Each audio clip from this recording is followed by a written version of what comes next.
During a guest appearance on Fox News host Laura Ingraham's podcast, former Reagan advisor Pat Buchanan warned against bringing people from different cultures and ethnicities and races to America by claiming African Americans haven't been fully assimilated.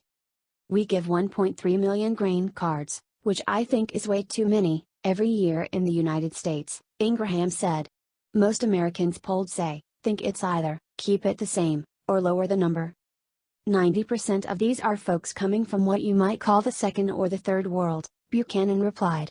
"People are fundamentally, basically good, but there's no doubt there's a greater difficulty in assimilating people from different civilizations and cultures and ethnicities and races in the United States, than other folks."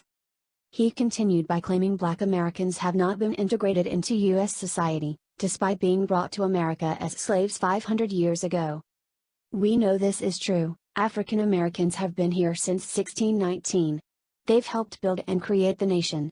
They're part of its culture and history, and yet we haven't fully assimilated African American citizens. At the same time, we're bringing in millions and millions of people. We're conducting an experiment, which, to me, I'm a pessimist. It's not working, it seems to me."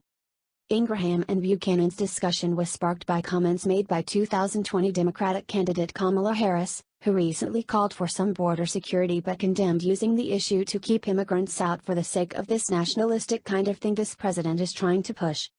But Ms. Harris, what is she saying? I mean, she's, virtually, in the first part of it, the comment she made, she's calling for open borders, Buchanan said. That's the end of countries. I mean, the world. The United States becomes a giant mall of America.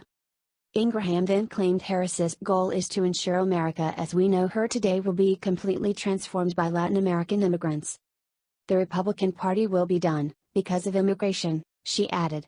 So, most of Central America will have moved to the United States, and Mexico, people will just come and go, but, although, it's easier to deport people to Mexico. I don't see how that is going to end up with more freedom, more peace, and more prosperity, Ingraham concluded. That's what I'm concerned about. Forget the English language.